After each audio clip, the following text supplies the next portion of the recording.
程毅为什么坚持不用替身？一个非科班演员的笨办法。我先讲一句话。程毅在人民日报一个专访里被问到打戏为什么不用替身，他给的答案就一个字：爱。原话是这样的，因为一个字，爱。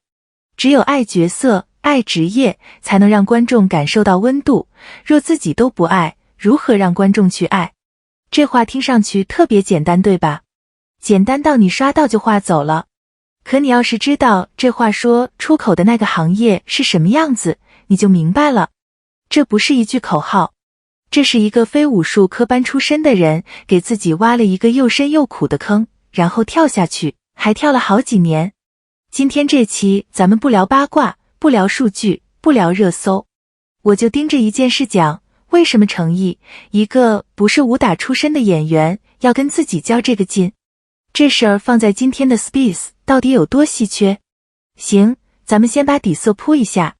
你想想看，现在国产古装剧、武侠剧、仙侠剧一年要拍多少部？我没具体数据，凭印象说啊，别太当真，反正不是几十部，是上百部的量级在跑。这么大的产能下面，有一件事是圈内默认的，用替身。而且不是用一种替身，是分工特别细的那种。动作替身、文替、光替、手替，听过手替吗？就是镜头特写一双手抚琴、握剑、写字，那双手可能根本不是主演的手。为什么这么普遍？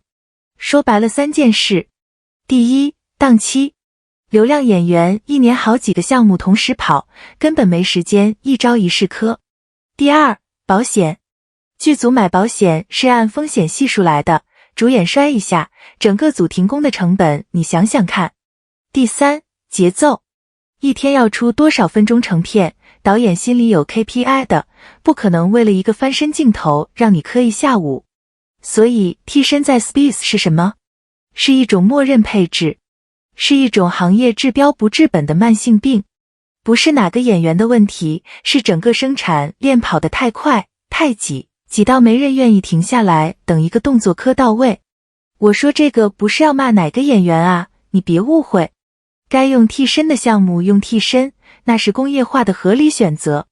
我只是想让你先看清这个底色，因为只有看清底色，你才知道接下来我要说的这个人，他做的那件事到底有多反着来。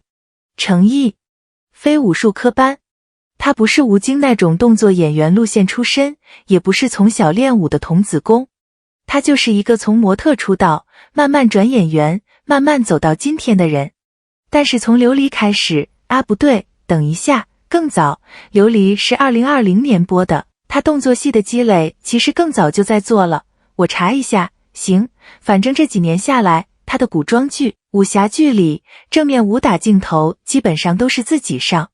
到了《富山海》，一人分饰3角，萧秋水、李晨舟、萧明明。为了把不同角色的打戏风格呈现到位，他提前3个月学非遗的棉拳和八卦掌，亲自完成托马斯拳旋、360度空中转体那种高难度动作。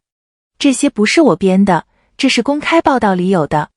这事儿听上去好像没什么，对吧？演员自己打吗？应该的啊。不，在今天的行业里，这真的不是应该的，这是反着来的。我跟你讲，一个不是武术科班的人要自己上武打镜头，他要付出的成本是日常保持训练强度，开机前提前几个月进组练招式和五指反复对动作，拍摄期带伤是常态，收工以后还得复盘第2天的戏。这是一个长线投入，这是围棋里那种弃掉短期的轻松，去搏一个长远的厚度。这种打法，你说在今天的市场里是不是稀有？我跟一个老粉聊起这个，他跟我说一句话，我记到现在。他说，你看他每部戏出来，那个动作戏的完成度是肉眼可见在升级的，不是原地踏步的。这话我同意，这就是真练的人才会有的曲线。好，重点来了。接下来这一段是这期视频我最想跟你掰扯清楚的一件事，镜头是不会骗人的。一个演员到底有没有真上，画面里其实藏着4个特别明显的信号。我一个一个给你讲。第一个信号，镜头长度。用替身的武打戏有一个特征，它必须切。因为演员本人和替身的脸不能同框，所以整个动作要拆成很多个短镜头，3秒一切，2秒一切。剪出来你乍一看挺有 style， 但你仔细看，每个动作都没法看完整。而演员自己上的镜头是可以做长镜头的，一个长镜头从起手到收招完整给你看完，这种镜头是最考验演员的，也是最难骗人的。成毅几部剧里都有这种长镜头，你回去翻一下你就知道我在说什么了。第二个信号，收招的稳定度。这个特别专业，但其实你看多了也能看出来。武术科班出身的人，收招那一下是反射性的，干净稳。后天练的演员，收招会有一个微妙的控制感，就是你能感觉到他在用脑子想我要停在这儿。这不是缺点啊，恰恰是诚实。这是一个非科班演员的真实痕迹。成毅的收招，我个人感觉啊，这只是个人判断不绝对，是那种练得比较扎实的后天痕迹，不是天生的，是磕出来的。这种磕出来的质感反而更打动我。第三个信号，身形识别度。这个是最难的。脸可以替，手可以替，但是一个演员的肩、背、脖梗线条、走路重心，这些东西替不掉。你去看成毅那些背身、侧身、远景武打镜头，身形是一致的。这意味着什么？意味着这些镜头不是另一个人完成的。第四个信号，这是我最想说的一个，眼神和动作的同步。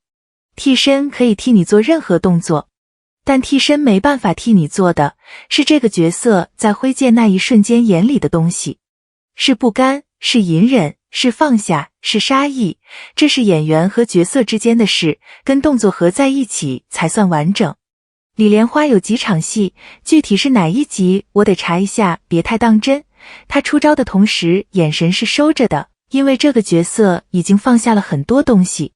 这种动作和心境同步的镜头是替身永远完成不了的部分，这是你为什么愿意看一个演员自己上的根本原因。不是因为他打得多好看，这世界上比他打得好看的武术演员一抓一大把，是因为只有他自己上，这个角色才完整。我得停一下哈，你看我说着说着把第四个信号说的有点重了，我换个说法。我不是在说他的动作戏有多惊为天人，我是在说他的选择本身，选择自己上，这个选择的含金量比成片好不好看更重要。成片可能受剪辑、受五指、受灯光影响，但选择自己上这件事是演员一个人就能决定的，这是一个职业态度问题。行，拉回正题。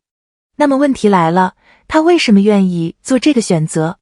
这个问题他自己其实已经回答过了，就开头那句话，一个字，爱。但我想从行业视角再补一层，我说一个我自己的判断啊，这只是个人推测，不一定对。在流量时代，一个演员要做出短期收益最大化的选择特别简单，走最 chill 的路，多接戏，用替身省时间，把档期塞满，把数据做漂亮。这是一条标准答案的路。但是有另外一条路，慢一点，磕一点，自己上，把每个角色做扎实。